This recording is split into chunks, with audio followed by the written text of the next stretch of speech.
ago, you saw the Harrier EV make a big splash in its screens. We're finally getting behind the wheel today for a very short time. But as you can see from the setting around me, it's quite different. It's an off-road course at the Buddh International Circuit. We're also going to drive it on track for a little bit. So let's see what the Harrier EV can do in these kind of conditions. Just for a quick refresher, the Harrier EV makes 158 PS from its front motor and 238 from its rear one. But the maximum combined output is 313 PS, while torque is 504 Nm. There's 50-50 weight distribution and the SUV can do 0 to 100 kmph in 6.3 seconds, as you will see later in this video. It has a limited top speed of 180 kmph. So now we're just getting behind the wheel of the Harrier EV on the prepared off-road course that you just probably have seen from the outside.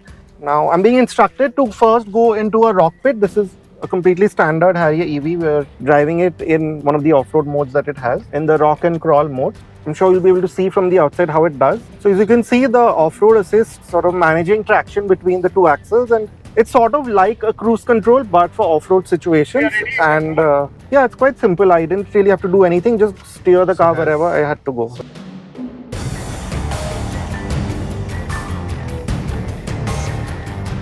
I'm on the axle twister right now.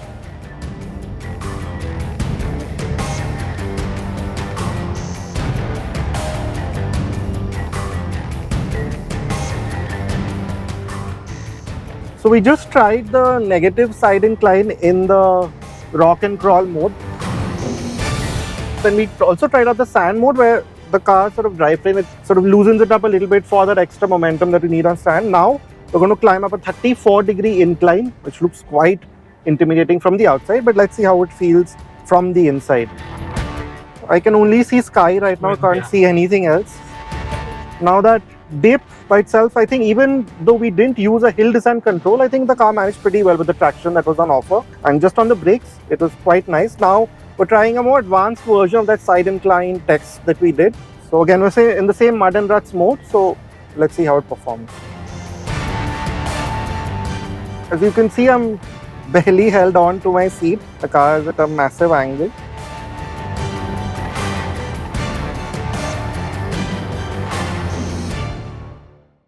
Now you've seen seesaws while growing up. With the Tata Harrier, you can sort of play the same game to an extent. This is a big ramp where you can sort of climb up, then the weight transfer will drop it forward.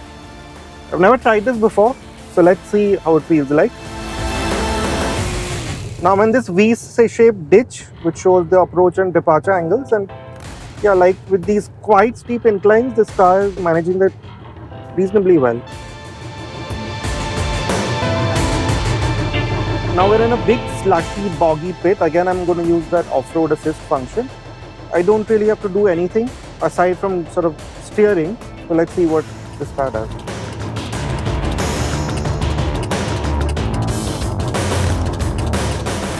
So now I'm doing what is probably the most challenging part of this. Climbing up a set of stairs, taking a very sharp right angled left and then coming down a very steep slope. This looks a bit intimidating, so let's see how the Tata Harrier and I do here.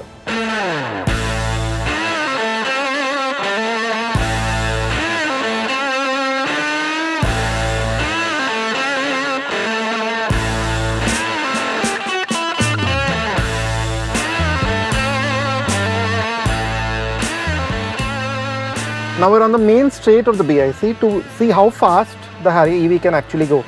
It's got quite a lot of power from the two motors, so let's see what it does. We're again going to be doing pretty high speeds. Alright guys, on the count of 3, 2, 1.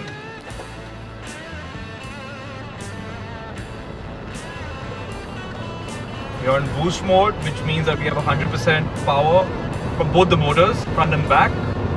We are doing it about 155, 160 and 170. So as you can see, we can very comfortably go beyond. So car is far more capable, but we have some restrictions by the BIC guys, so we can't go past 170. Now as you can see, we're just going to drive very quickly around the BIC. You saw what the Harrier EV could do from a standstill. Now let's see how it actually handles. Putting the car in sport, and Alright guys, the count of 3, 2, 1, let's go. Showing you how the torque vector system works.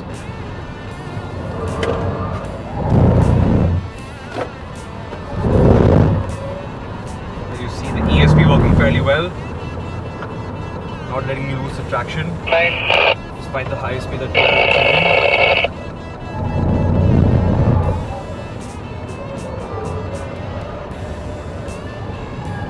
We're at about 100 going into the parabola and throughout, so that's a very decent amount of speed if you ask me. And now we'll start to cool down. That is it for the hot lap, guys. Hope you guys had fun. While the ADAS systems are what you would expect in a car in this segment, the most impressive application of this tech is in the self-parking and reversing assistance systems. This is the auto park assist button. I press that, you get this on the screen, and now the car will try and sense and find a parking space. The Harrier EV can retrace its last 50 meters to get you out of tight situations, and it also seems to detect and navigate into parallel and perpendicular parking spaces accurately.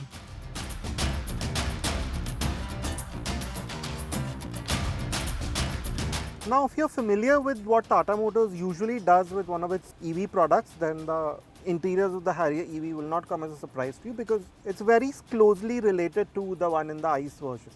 There are of course some notable changes, the most apparent of which is this massive new 14.5 inch screen, this Harman screen which uses a Samsung OLED sort of setup. Now you've already seen broadly what it can do, and we'll get into more detail later on. Now coming back to the rest of the interior, this is very familiar to what the facelifted Harrier was.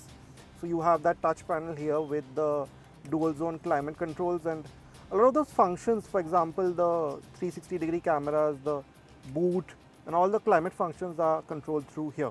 Now just like before, I would have liked a manual control for the fan speed as well, but given that you have such a large screen with these chunky sort of panels here, it's okay, I can almost forgive it. Now coming to the rest of the cabin, I think in terms of quality and finish, the Harrier was always a little bit better than the rest of the Tata lineup, and that continues. I think there isn't a massive step up nor a massive step down.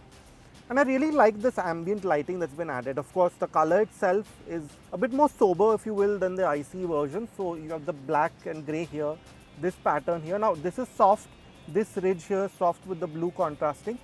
So I was hoping maybe this bit too had some kind of texturing, but it doesn't. But I guess it's okay. I mean, maybe that's too much to ask at this price point. So anyway, you have the new Tata steering wheel, and the seat again is what you get, or at least it seems very similar to what it is in the regular Harrier. So it's very comfortable, I must say. So if you are of a wide frame, it will still hold you in place well, even though it has some nice bolstering on the sides. So I think most sizes will fit here. If anything, I would have liked a bit more thigh support for myself in the front, but the rounded edge of the seat makes it quite comfortable, and of course you have the full powered adjustment setup and ventilation, so that always helps.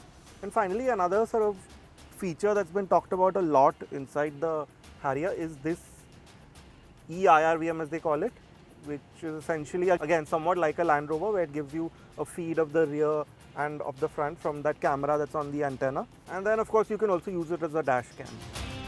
The new 14.5 inch screen still has the crisp logical layout of the smaller Tata screens we've seen so far, but adds the greater resolution that improves the experience, as do the new features that have been added. It continues to be quite fluid in its responses, although we do think Tata Motors could have made the fonts on the instrument cluster larger, as we have noted before.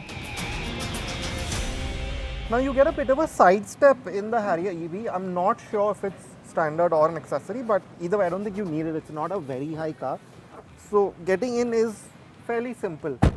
But yeah, as you can see on the inside, not a lot has changed over the ICE version, but clearly the new sort of Acti.EV architecture that this is based on, it has raised the floor, because the floor pan is completely different. You now have a lot of the batteries underneath here.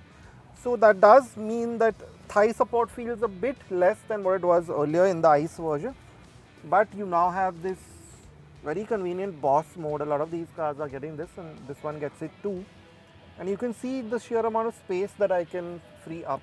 So if you are going to use this EV to be driven around in, you have more than enough space. And with this, thigh support is not too bad. And yeah, if you aren't very tall, you can still be comfortable. I think the seat back itself and the seats haven't changed all that much from the ICE version, like I said, but I don't quite like this heavy bolstering here, but that's just my opinion. You also get this center armrest here, and the headrests, they are very comfortable, and they also have these slight rests, so you can actually sort of doze off a little bit here. Now you keep getting those sunshades. You have those small speakers. Yeah, I really like the fact that you get air vents on the pillars, not very common in this segment. This big panoramic sunroof and the 65-watt chargers that have been newly added below here. Now, as you can see, in terms of headroom, I am okay. Someone closer to 6 feet, they'll probably brush. But yeah, I guess that is par for the course in this segment. Now, while we still haven't driven the Harrier EV enough to give you a full opinion on it, it's safe to say that the all-wheel drive system and the tech around it, like the traction control and off-road assist, will be helpful in the real world. It also seems to have the dynamic capability to manage its big power figures well. We are hoping to spend some quality time behind the wheel of the Harrier EV soon, so stay tuned.